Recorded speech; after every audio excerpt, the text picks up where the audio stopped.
Welcome to Modular Games. My name's Kyle. On this channel, we analyze the core rules of various games, especially role-playing games, to determine whether the rules support the intended play style and experience of those games. Today, we're especially talking about D&D, and in particular, the Druid class. We have another video, we'll go ahead and link it right over here, for the changes suggested for the Druid class to more closely reflect its lore. But in this episode, we're looking especially at the subclasses for the Druid class.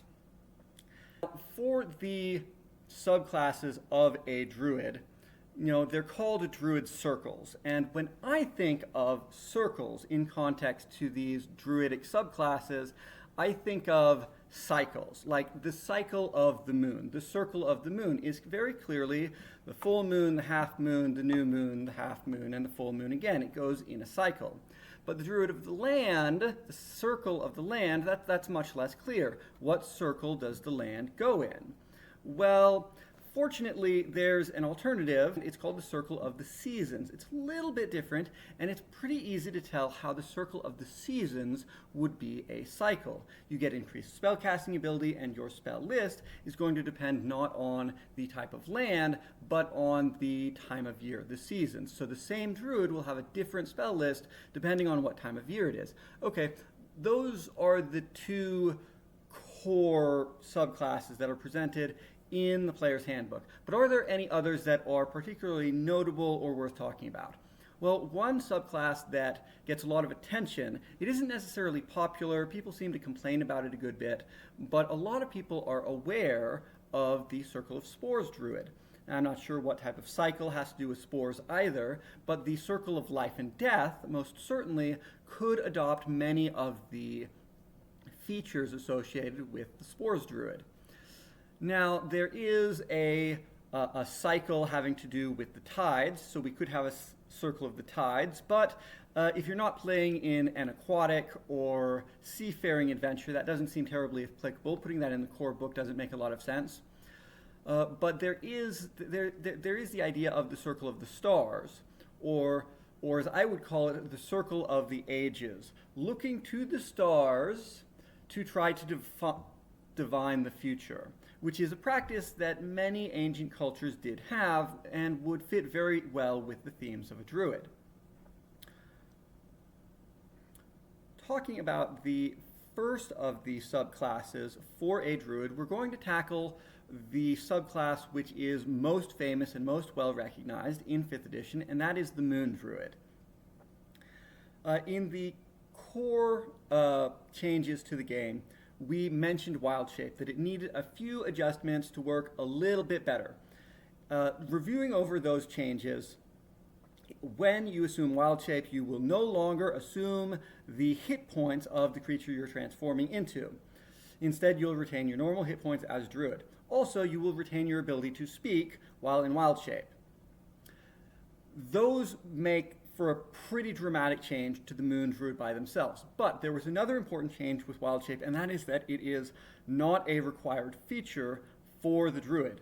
You instead gain something called a Druid Path, and with your Druid Path you can choose to take Wild Shape or one of two other abilities, for a total of 3 options. So for Druids who chose to forego taking Wild Shape, if they are a member of the Moon Druid subclass, they will gain that feature. If they did take Wild Shape originally, then they will gain an upgrade to this feature. Now, you might think right off that this means that Moon Druids are required to take Wild Shape right off. It means that they will be much weaker if they don't take that option. And that's really not true. That's really not true. There are 3 options. One of them is very, very good for melee combat. So if a Moon Druid wants to set things up to wear heavy armor or use better weapons and not need to Wild Shape all the time, then they can take that option. Or if they want to get lots of uses of their Wild Shape, maybe they won't have quite as powerful forms, but they'll be able to Wild Shape more often. That's the other feature that they can take. What is this upgrade that we want to talk about that Moon Druids are going to get to their Wild Shape ability? Well, in the existing game, they can change as a bonus action. We'll go ahead and keep that. They can change as a bonus action. And they can, as a bonus action, expend spell slots in order to heal themselves. That seems like an awfully bad idea, given that druids no longer have as many spells to spend. Also, because we're not assuming the health of the animal form, maybe we should address that a little bit. The feature that we're going to grant to the Moon Druid is that when they are in wild shape, they will gain a number of temporary hit points at the beginning of their turn up to their Druid level, stacking to a maximum number equal to the hit point total of the beast they have assumed the form of. What does that mean? Okay, it means that if you are a level 3 druid and you turn into a beast that has 19 hit points, then you're going to gain 3 temporary hit points at the beginning of your turn. If those temporary hit points are not taken away due to damage, then you will get 3 more, and you have 6 temporary hit points, and then 9, and then 12, all the way up to the maximum of this beast until you have those 19 temporary hit points. This is a really feel-bad thing if you transform in combat, because you're only going to get a few hit points each turn. It doesn't feel like a lot of power compared to suddenly getting an extra 20 hit points, or 19, or 30, or however many it is. But if you transform before combat, then you get to stack up to this maximum health, this maximum temporary hit points, and you have a healing effect automatically at the beginning of your turn. And that's a lot more powerful. So it rewards players who plan ahead. All in all, the final analysis would have to say that this is a more powerful version of the feature. Especially at later levels when you're healing for 15 health at the beginning of your turn and it stacks up to a maximum of 100 or more. This would be an immense benefit. Also, you do gain access to those higher level challenge rating forms, just like in the current iteration at level 6. Or if you're using the 1D&D progression, it would be level 7. We already said that Wild Shape is automatically going to make your natural attacks be treated as magical, even when you... So we can't give that as a later class feature. Instead, the Moon Druid is going to get a claw attack, where they will deal 1d8 damage plus their strength bonus as a bonus action on their turn, regardless of which form they are in. This damage increases by an additional 1d8 at levels 5, 9, 13, and 17, the same progression as cantrips. And for those of you who are particularly savvy, you will notice that this is awfully similar to the Primal Savagery cantrip, except it's a bonus action. And so if you're in humanoid form, you can cast Primal Savagery and slash the target, and then you can use your bonus action slash and hit them again. And so you can actually deal a very, very large amount of damage in melee, even without using your wild shape. But if you are wild shaped, getting an extra bonus action attack for 1d8 or up to 5d8 damage, nobody's going to be upset about being able to do that. It seems to fit fairly well. And, being able to deal that extra damage, more than what a normal animal would deal, would be very, very powerful. It's going to be magical, slashing, or piercing damage, your choice. And I think that many, many druids will be happy about this. They can cast a spell with one hand, and as bonus action, they slash whoever's right next to them. It's a lot of fun. So, moving on to the next one, what do they get at level 10? The druid, regardless of what form they're in, gain resistance to slashing, piercing, and bludgeoning damage from all non-silvered weapons. Let's see here. What could the Moon Druid be associated with during the full moon? At level 14, you get Curse of Lycanthropy. Yes, Curse of Lycanthropy. As an action, you may afflict a target within 50 feet with lycanthropy. They must make a charisma saving throw. If they fail, they contract lycanthropy. If it is a full moon at the time that they are afflicted with lycanthropy, then they immediately transform, assuming the stat block of a werewolf. If the hit point total of the targeted creature is greater than a werewolf, then they retain their normal hit point total instead. if their proficiency bonus is greater than what is described for a werewolf, then they retain their proficiency bonus instead.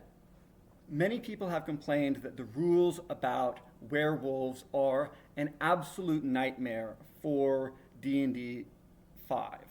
And I agree with that. It's not a great set of rules. I personally recommend using the rules from Grim Hollow. They have great transformation rules, and if you have that book, I recommend you use it for this Druid feature as well.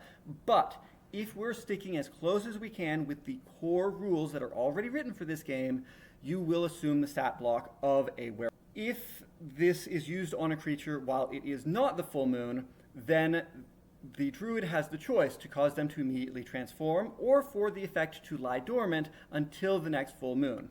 When the creature assumes the form of a werewolf, they immediately go on a killing rampage and become charmed by the Druid and creatures of the Druid's choice, chosen at the time the werewolf was afflicted, until that werewolf returns to its normal form. If the werewolf is not cured of lycanthropy before they return to their normal form, then the affliction becomes permanent. In order to remove the affliction before that, they need to receive a remove curse spell. Also, the werewolf will not have the ability to spread lycanthropy until they return to their normal form and gain permanent lycanthropy. Okay, that's powerful enough. But the Moon Druid will also have a second feature at level 14 that is called Remove Lycanthropy. And that is, as an action, you may target any creature which you have afflicted with lycanthropy, which is within 50 feet, and remove lycanthropy from that creature. They do not get a saving throw. This is a fail-safe feature. You can afflict a creature with lycanthropy up to once per day, and you can remove lycanthropy from a creature up to once per day. This is the version of the Moon Druid that I think so many people have been hoping for. They hear a Druid of the Moon and they see that they're better at turning into animal forms than any other Druid, and they immediately think werewolf. I mean, moon, werewolf, it kind of goes together. But the iteration that was released in the core book doesn't have this. Instead, it gave us transformation into elemental forms, and while that's very powerful, it doesn't scale, and it's not terribly flavorful. It's just a carryover from previous editions. The next subclass is the Circle of the Land, which I believe I already mentioned is being replaced by the Circle of the Seasons. At level 2, or level 3 for 1D&D, you receive an augmented spell list. You receive a number of additional spells that are always considered prepared for you based on your Druid level. And this spell list will change based on the time of year. From the summer solstice to the winter solstice, you will receive the benefits of autumn.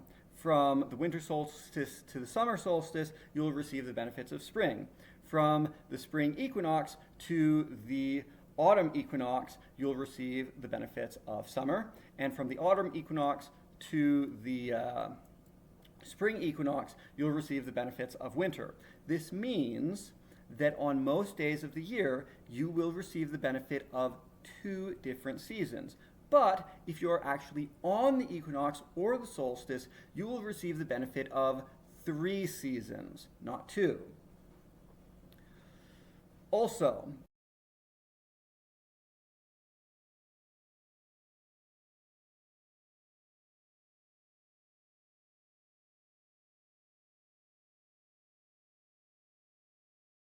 at level 6 or level 7, you will gain Land's Stride, which means that you can ignore any type of natural difficult terrain, whether this is moving through plant life or moving through waist-deep water. You get to ignore that difficult terrain. Now, the feature in 5th edition is described such that you do not gain this benefit when moving through magical plants or plant monsters. that is, or magically create a difficult terrain. That is not a limitation that I will be imposing on this feature. According to Lamb's Stride in this version, you can walk straight through an entangle spell and completely ignore that difficult terrain. You can walk straight through a spike growth spell and ignore that difficult terrain. You can ignore that damage. This means that a Druid of the Seasons, or land, is able to do some maneuvers that are very, very inconvenient for their opponents. They can use plant growth and walk straight through that difficult terrain and not care. They can cast Sleet Storm and walk straight through and not care. Meanwhile, their enemies have to actually deal with it. At level 10, a Druid of the Seasons gains Nature's Sanctuary. Anytime they would be attacked by a beast, an elemental, a fae, or a plant creature, or would be targeted by any ability possessed by those creatures which would cause them to be charmed or frightened, then the creature originating this effect, or attacking them, must make a wisdom saving throw, and if they fail that saving throw, then they are not able to complete that action. They are not able to complete that attack. They are not able to complete that effect that would charm the Druid, and the Druid has this benefit at all times. If the Druid takes any type of action that would be harmful to the affected creatures or which would frighten them, then those creatures are no longer affected by Nature's Sanctuary. Now, take note, if the Druid takes some type of effect that would charm a beast or a fae or an elemental, this does not break Nature's Ward. Those are completely friendly effects, and so they don't violate Nature's Sanctuary. At 14th level, the Circle of the Seasons Druid gains a seasonal immunity. During the summer, they gain an immunity to fire and radiant damage. During the autumn, they gain immunity to necrotic damage and poison. During the winter, they receive immunity to cold damage and all diseases. And during the spring, they have immunity to thunder damage and lightning damage. This is going to change based on the seasons, and it is complete immunity, not resistance, which means that based on what time of year it is, the most common damage effects that would come from the season, not from the native residents, are going to be things that Druid is completely immune to. This type of Druid is extraordinarily powerful in terms of completely ignoring the negative effects that the land is going to inflict upon them. They are extraordinary travelers and they are extraordinary guardians because they can let loose whatever natural effects would happen in that terrain and not care about the consequences. Oh, they're grappling you and they call lightning on themselves. They don't take any damage from that. They can do all sorts of environmental effects, and more than any other Druids, they are the master of generating environmental effects and hazards. You combine with the Nature's Bounty ability, and when you trespass on the lands of a Circle of the Seasons Druid, you really have reason to be afraid. Now, the third subclass is the Circle of Life and Death. This is inspired by the Circle of Spores Druid from 5th edition and also the Mysterious Stranger from Pathfinder. At level 2, you will gain the ability to raise undead minions. Whenever a creature dies within 30 feet of you, you can spend your reaction and spend a use of Channel Nature in order to rise that creature as a zombie, or with the stat block of a zombie, with 1 hit point. Which means that any attack against them will immediately drop them to 0 and trigger the Undead Resilience feature where they have to make a Fortitude save in order to remain at 1 hit point. Also, this undead minion will use your proficiency bonus for its attacks and saving throws and skills, and its attacks are considered magical. The minion will remain in effect for a number of hours up to half your Druid level unless it is destroyed through damage. This means that you will not have a permanent posse of minions with you, and they're zombies. Zombies are bad. And rather than being considered undead creatures, they're considered plant creatures. This ability specifies that any undead created through this ability or through spells that the druid may cast are considered plant creatures rather than undead. This is very helpful to know, given that the Circle of Life and Death also gets a special spell list, which includes Animate Dead. Now, at level 6 or level 7 for 1D&D, you gain another feature, and that is the power of reincarnation. If the Circle of Life and Death Druid dies, then they will immediately if the Circle of Life and Death Druid dies, then at exactly 1 hour after their death, they automatically have the reincarnation spell cast on them with some adjustments. If this occurs, it cannot occur on that druid for another 7 days thereafter. So you can die up to once a week and not care. But the reincarnation spell is a little bit altered. There is a 50% chance that you will use the normal random table to determine your new race upon reincarnating, and there is a 50% chance that you will reincarnate as a beast of challenge rating 1 or lower. If you happen to reincarnate as a beast, you retain your ability to speak, and you use your normal hit points and so forth. What is the feature that you gain at? Am I really going to just skip past the ramifications of that? Yes, you are very much at risk to reincarnate as a non-humanoid creature. This could be an extreme inconvenience to you. However, if you have the Greater Restoration spell cast on you, as per that spell as normal, you can have any of these lasting effects removed. The Greater Restoration spell will return you to being whatever race you originally were. Now, at level 10, you gain a special feature which is an upgrade to what you already have. First of all, those zombies that you create are not created with just 1 hit point anymore. They are created with a number of hit points equal to twice your proficiency modifier. Oh, great. Okay, so the fodder aren't going to kill them immediately. Much more importantly, their duration is permanent until destroyed. So now you can create a posse of undead minions. In addition to this, you gain the ability to generate an aura of pestilence in a 15-foot aura around yourself. Any creature of your choice within that aura automatically takes 2d6 damage from poison at the beginning of your turn. In addition, you can use a bonus action or a reaction to afflict a creature or in that aura with a disease of your choice approved by the Game Master. This is a very powerful ability, and yes, it is an at-will ability for the Druid. This is very similar to the Spirit Guardian's spell for a cleric, but you can't upcast it. It's a little bit less damage, which is counterbalanced a little bit by the fact that it is an at-will ability. Also, the ability to afflict your enemies with any disease of your choice with the approval of the Game Master is very powerful. Keep in mind, most of these diseases have an incubation period of 1 full day, which means that it won't do anything in combat.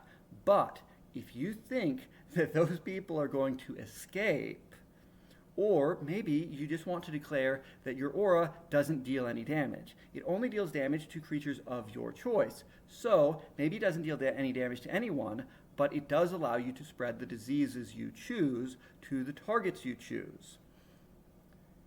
And those targets, they do need to make a saving throw based on your spell save DC for a druid, but at this point, that's a pretty difficult DC, and it's a much more difficult DC than the diseases normally have. Leave a comment down below to tell me whether this final ability is too strong. I'm not sure whether the disease aspect is too much. Perhaps you should be required to expend a use of Channel Nature in order to inflict someone with disease. Let me know in the descriptions down below. This is the last of the Druid subclasses that I want to detail in today's episode. As I mentioned before, there is a 4th Druid subclass, which is not yet finished. So go ahead and like, comment, subscribe. Tell me what you think, and if you believe that the Druid deserves other subclasses, or if you believe that these subclasses are just absolutely insane, because they might be, please let me know that as well. Thank you for your support, and I will see you next time.